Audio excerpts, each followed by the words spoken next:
하나님 말씀은 이사야 57장입니다. 이사야 57장 16절부터 다시 보겠습니다. 이사야 57장 16절. 내가 영원히 다투지는 아니하며 한없이 노하지는 아니할 것이니 내가 지은 그의 영과 혼이 내 앞에서 쇠잔할 것이기 때문이다. 그의 탐심의 죄로 인해 내가 노하여 그를 쳤고 내 얼굴을 숨기고 노하였으나 그는 완고하여 자기 마음이 이끄는 길로 걸어갔다. 그랬습니다. 네. 하나님께서는 그 15절 중간에 있는 것처럼 통회하는 마음, 통회하는 사람, 마음이 겸손한 자와 함께 있다고 말씀하시고요. 겸손한 자의 영을 소생시켜 주신다. 통회하는 자의 마음을 소생시켜 주신다. 말씀하셨습니다. 예. 통회하는 저희가 되길 바랍니다. 항상 통회하는 심령. 예. 그 안타까운 마음이 있어야 될 것 같아요. 뭔가 그 안타까운 마음이 있잖아요. 인간의 힘으로서는 할 수 없는 그 어떤 안타까움, 내 능력으로서는 도저히 극복할 수 없는 그런 어떤 절박함, 그런 게 있으면 좀 통회하는 마음이 나올 것 같은데, 예. 통회하는 마음이 저희 속에 있고, 또 겸손한 마음, 항상 겸손하고 온유한 마음이죠. 그런 마음을 하나님께서 소생시켜 주신다. 통회하는 마음을 소생시켜 주신다. 살려주신다는 거죠. 소생은 살아나는 거예요. 희망이 있는 겁니다. 그런데 오늘 16절에서는 하나님 영원히 다투지 않으신다 그랬죠. 어제도 본 것처럼 시편 30편 5절에 있는 것처럼 하나님의 노함은 잠깐이다. 예, 하나님의 노함은 잠깐이다. 그리고 은혜와 평강을 우리에게 한없이 베풀어 주시는 하나님이시다. 돌아오면 통회하는 마음을 가지고 겸손해져서 돌아오면 다 회복되는 거죠. 그런데 이제 17절에 있는 것처럼 그의 탐심의 죄가 있어요. 탐심, 욕심이죠. 네. 이것을 우리는 부패성이라고 그래요. 부패성. 부패성은 욕심입니다. 욕심 속에는 무력과 정욕과 사욕이 있어요. 물질에 대한 욕심, 또 정욕, 또 사욕은 명예 영광심입니다. 높아지려고 하는 마음, 이런 마음이 다 있어요. 예. 난 그런 마음이 없다. 그건 거짓말입니다. 사람이 본시 태어날 때부터 다 가지고 나오는 겁니다. 그런데 이것을 하나님의 은혜 가운데 잘 다스리고 절제하고 또 죄, 그 선을 넘어가지 않는 거죠. 하나님이 정해놓은 그 선이 있어요. 그 선을 넘어가면 안 되죠. 예. 하나님의 계명, 하나님의 법을 침범하지 않는. 근데 이제 세상 사람들 같은 경우에는 그 법이 없잖아요. 이 세상 뭐 형법이나 민법이나 뭐 그런 법은 있어도 그 하나님이 정해 놓으신 그 법은 없죠. 그러니까 얼마든지 이 선을 넘어가는 거죠.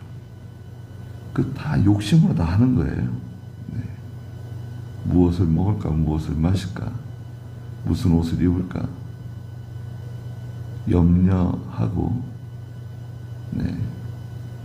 마치 세상에서 영원히 살 것처럼, 여기서 영원히 살 것처럼 그렇게 아둥바둥하고, 네. 싸우고 다투고 미워하고 시기하고 질투하고 살아가는 겁니다.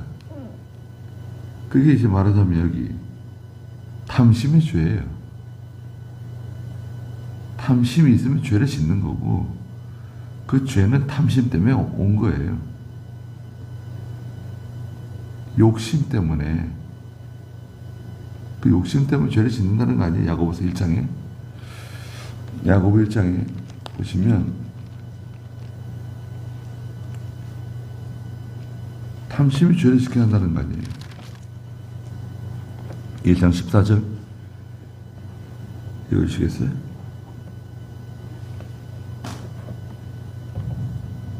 각 사람이 시험을 받는 것은 자기 욕심에 끌려 미혹되기 때문이다.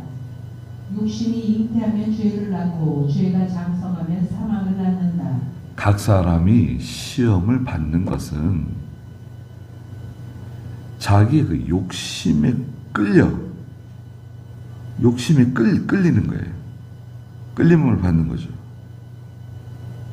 미혹되기 때문이다. 욕심이 잉태하면 죄를 낳게 되고 죄가 장성하면 사망을 낳는다. 시험을 받는다는 거예요. 왜 시험을 받냐? 원인이 뭐죠? 욕심이 끌린 거예요. 간단해요. 답이 딱 나와 있는 거예요. 왜 시험을 받았는가? 왜 미혹을 받았는가? 하와가 선악을 알게 한 나무 열매를 따먹었어요. 왜 따먹었냐? 그 욕심에 끌려서 미혹을 받아서. 네. 그걸 또 우리가 시험이라고 그러죠. 시험을 받는다. 마귀는 항상 이 욕심을 자극해서 죄를 짓게 만들고, 죄를 지음으로 하나님께 버림받게 하고 은혜에서 떨어지게 해요. 그러면 이제 흑암이 이제 뒤집어서 씌우는 거죠. 캄캄한 곳에 거하는 거예요. 답답한 일을 만나는 거예요. 그 탐심의 죄로 인해서 내가 노하여 그를 쳤다. 하나님 백성, 유다 백성, 내 얼굴을 숨기고 노하였으나 그는 완고하여 자기 마음이 이끄는 길로 걸어갔다. 이게 말씀드린 것처럼 죄의 관성이에요. 이 하나님의 징계를 받고 있잖아요. 징계를 받으면 하나님 백성이 회개하고 하나님께 돌아오는 것이 순리인데 이게 잘 안 돼요. 그 마음의 고집이 생겨요. 자존심, 자기 마음이 자기 마음, 자기가 이제 있어가지고요. 이 굴복이 잘 안 돼요. 그러니까 이제 죄의 관성이 작용하는 거예요. 쭉 가는 거예요, 계속. 징계를 받으면서 징계를 받고 있어요. 징계를 받고 있죠. 또 은혜에서 떨어졌죠. 흑암을 만났죠. 아이, 이건 뭔가 잘못했다. 알고 있어요. 이거 하나님께서 기뻐하지 않는 것 같다. 벌써 신호가 왔어요. 알아요. 근데 이게 중단이 안 돼요. 멈춰지질 않아요, 잘. 네. 하나님께서 노하셔가지고 그를 쳤잖아요. 징계를 내렸어요. 얼굴을 숨기시고 노하셨어요. 그러면 을에 회개하고 돌아오는 것이 정석인 것 같은데 돌아오질 못해요. 빨리 돌아왔다. 야, 그 사람은 하나님이 특별히 사랑하는 사람이에요. 탕자를 보세요. 탕자가 아버지를 떠났어요. 그래가지고 뭐 친구들하고 그 재산을 다 허랑방탕하잖아요. 근데 이제 기근이 왔네, 기근. 기근이 왔을 때, 야, 이거 하나님의 징계다. 하나님께서 이거 나를 책망하시는 거다. 깨닫고 그때 돌아오면 나오미가 남편 죽었을 때 깜짝 놀래가지고 아들 둘 데리고 돌아오면 되는 건데, 아, 이게 안 되죠. 다윗이 밧세바를 범하고 양심의 가책을 받고 돌아오면 되는데 돌아오질 못하죠. 거기서 더 나가잖아요. 우리아를 죽게 만들어요.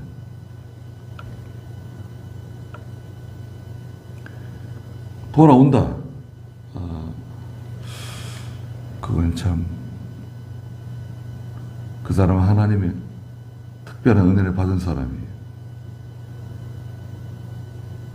돌아오는 사람들이 있어요. 아브라함도 돌아오고, 이삭도 돌아오고, 다 돌아옵니다. 믿음을 쓰는 거죠. 신앙 양심을 쓰는 거죠.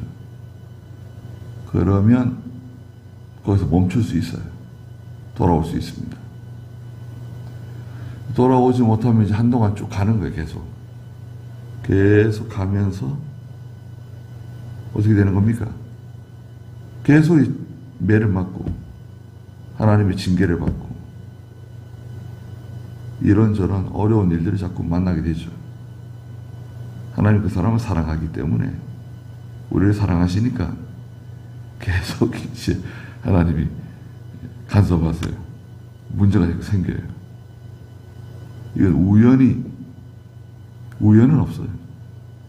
우리에게 일어나는 모든 일은 우연은 없다. 우연은 없습니다. 그렇다고 하면 이게 완고한 마음이 있잖아요.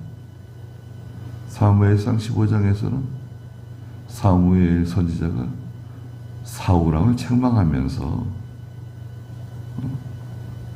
아니 어떻게 이렇게 마음이 완고하냐. 완고한 것은 사신 우상에게 절하는 죄와 같다. 그랬잖아요. 거기 한번 읽어주시겠어요? 그러나 거역하는 것은 점술의 죄와 같고 완악한 것은 우상을 숨기는 죄와 같습니다. 왕이 여호와의 말씀을 거역하니 여호와께서도 왕을 버려 왕이 되지 못하게 하셨습니다. 네. 사무엘상 15장 그 22절에 아니 여호와께서 번제와 다른 제사를 여호와의 음성을 듣는 것 같이 기뻐하시겠습니까? 하나님 말씀을 잘 듣고 청종, 경청, 하나님 말씀을 잘 듣고 그 말씀을 따라가는 것, 그게 제일 제일 복되다는 거죠. 순종이 제사보다 낫고 듣는 것이 순양의 기름보다 낫습니다. 그러나 거역하는 것, 점술의 죄와 같고 완악한 것, 우상을 섬기는 죄와 같다. 거역하는 건 뭐예요? 반항하는 거예요. 반대하는 거예요. 예. 그거는 점술의 죄, 완악한 마음, 우상 섬기는 죄와 같다. 왕이 하나님 말씀 버렸기 때문에 하나님도 당신을 버리신다. 더 이상 왕이 되지 못하게 하신다. 하나님 말씀 버렸다는 거예요. 그 완고한 마음이 있으면 교만한 마음이잖아요. 완고한 마음. 자기가 살아있고. 그러니까 그 마음이 이끄는 대로 가는 거예요. 욕심이 이끄는 대로 가는 거예요. 우리는 다 여기에 해당돼요. 모든 인류는 다 여기에 해당됩니다. 그런데 거기서 이제 가까스로 우리가 건진받았잖아요. 하나님 자녀 됐잖아요. 하나님 백성이 되었는데 이 인간 본성이 바탕이 그 부패성이 있기 때문에 잠깐 은혜 받으면 온유해져요. 하나님의 감동을 받으면 겸손해져요. 근데 조금 지나면 또 완고해지고 또 교만해지고 이게 막 계속 반복되는 거예요. 우리는 온유하지 않습니다. 우리는 보통 겸손하지 않아요. 겸손하려고 애를 쓴다고 하면 좋은 거예요. 그러나 우리 본심 바탕이 그렇지 못하기 때문에 세상 사람들도 아주 온유하고 겸손한 사람들이 있어요. 만나보면 사람이 참 선한 사람이다. 저 사람은 법 없이도 살 사람이다. 그런 말 듣는 분들도 있습니다. 그런데요, 그런 분들도요, 자기 영역을 침범하면 무서운 사람으로 변할 수 있어요. 자기 영역, 자기 이익을 침범하면 무서워져요. 야, 저런 면이 있었구나. 네. 예수 믿는 사람도 그렇습니다. 그분은 참 기도 많이 하고 성도들을 잘 섬기고 아주 멋진 사람이에요. 그런데 이게 폭발하니까요. 무서운 사람. 이야, 저렇게 무서운 사람인가? 하나님의 종들도 무시하고, 이야, 속에 저런 게 있었구나. 그런 분들 많습니다, 또. 원래 사람은 다 그렇다. 생각하면 돼요. 나도 그렇고 너도 그렇고 우리는 다 마찬가지다. 네. 다 완악함이 있고 교만함이 있고 또 자기가 강하고 또 마음이 이끄는 대로 따라가는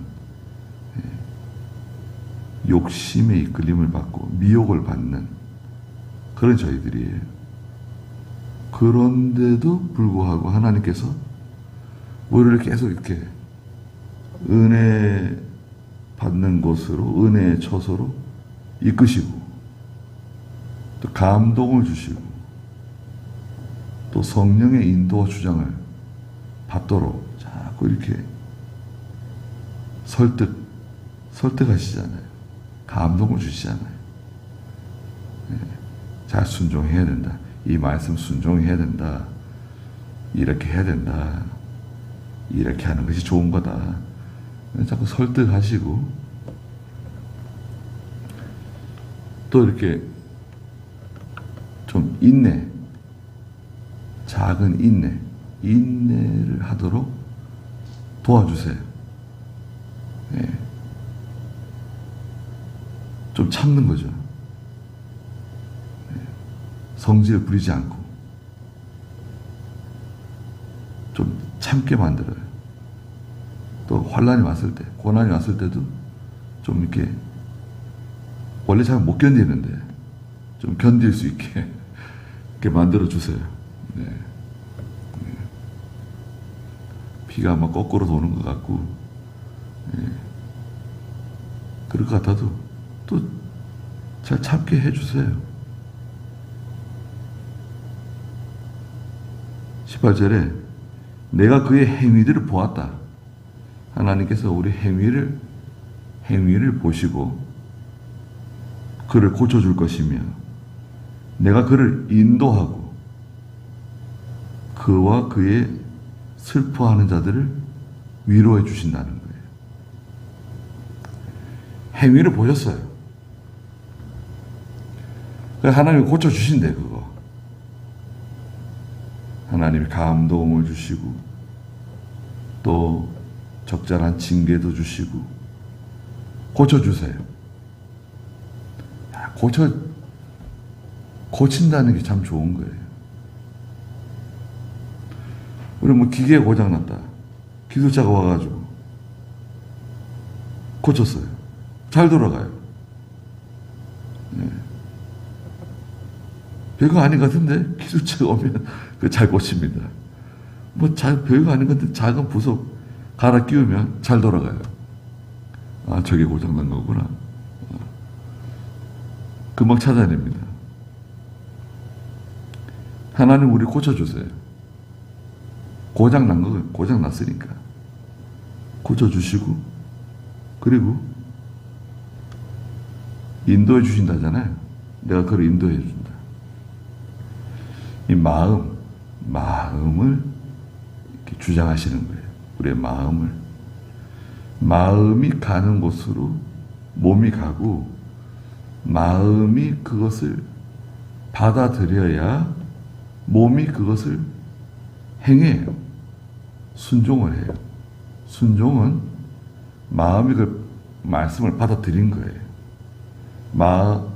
우리 마음이 그 말씀을 받아들였기 때문에 몸이 순종을 하는 거예요. 그러니까 하나님이 인도를 해주셔야 돼요. 그래서 하나님께서 슬퍼하는 자들을 위로해 주신다는 거 아니에요? 왜 슬퍼합니까? 징계를 많이 받았잖아요. 매를 많이 맞았잖아요. 그래서 이사야서는 그렇게 시작을 하고 있어요. 아예 처음부터. 그 1장 15절 이사야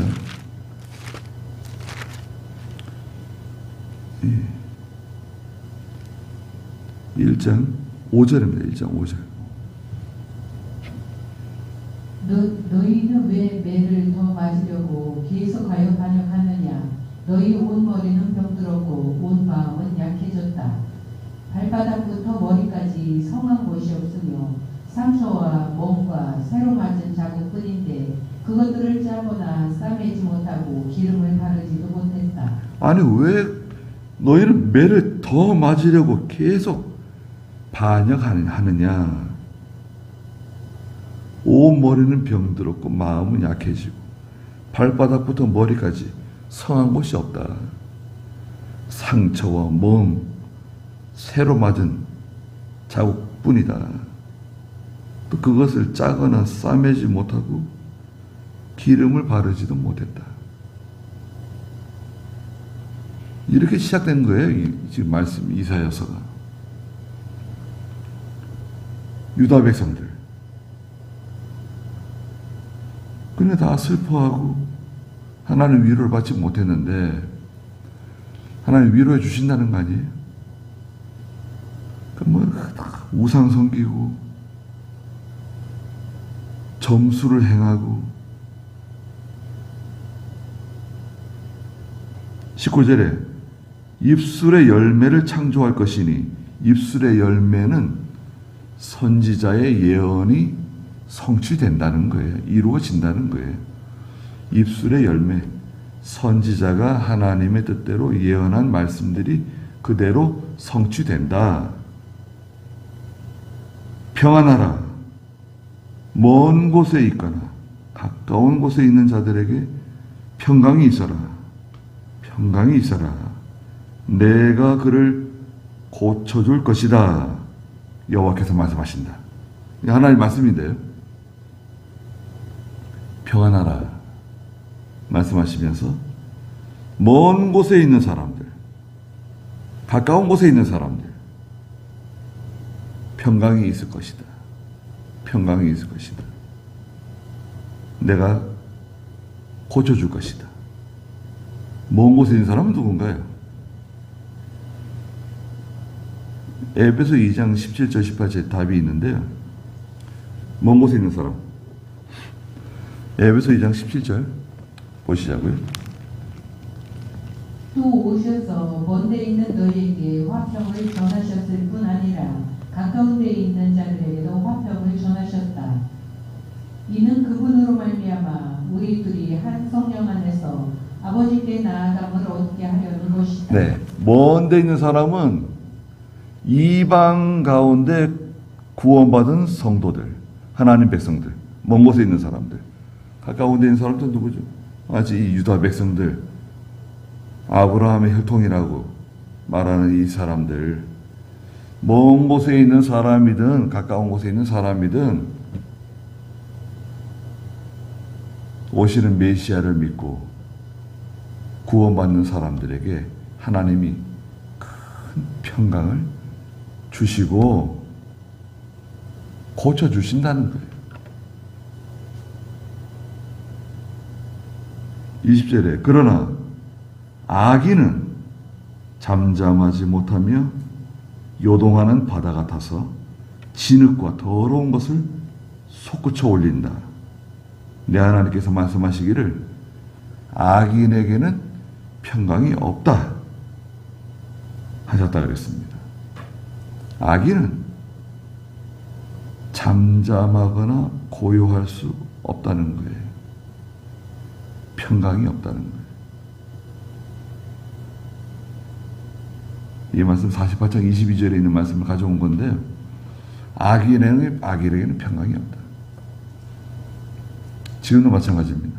겉으로는 아무리 신사적이고 젠틀하고 그렇게 보여도 악인에게는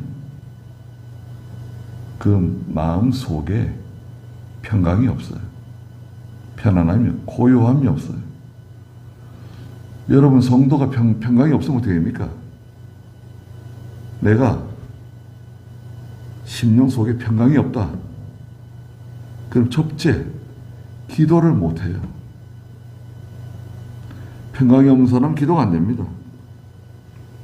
두 번째, 은혜를 받을 수가 없어요. 마음이 계속 이 파도처럼 격동하고 요동치고 잠잠하지 못하는데 어떻게 하나님의 은혜를 받을 수 있겠어요? 이게 하나님의 징계입니다. 징계. 성도에게는 이게 징계예요. 기도가 안 된다? 평안함이 없다? 이거 하나님께서 뭔가 나를 징계하시는구나. 이렇게 깨달을 수 있죠. 네. 거기까지 하고 기도하겠습니다. 거룩하신 하나님, 그 사람들은 완고해서 자기 마음이 이끄는 길로 걸어갔다고 말씀하셨습니다. 그래서 하나님께 징계를 받았고 또 매를 맞았고 새로 맞은 흔적들, 발바닥부터 정수리까지 다 하나님께 매를 맞았다고 말씀하셨습니다. 이제는 하나님께 통회하고 온전히 겸손해져서 소생함을 받는 저희가 되게 해주시옵소서. 하나님께서 다 치료해 주시겠다고 말씀하신 하나님, 먼 데 있는 사람이나 가까운 데 있는 사람이나 하나님께서 큰 평안함을 주시겠다고 약속해 주셨사오니 그 평안함 가운데 늘 거할 수 있도록 은혜를 베풀어 주시옵소서. 오늘도 귀한 하루 주셨사오니 하나님께서 함께 해주시고 저희들을 보호해 주시옵소서. 예수님의 이름으로 기도드리옵나이다. 아멘.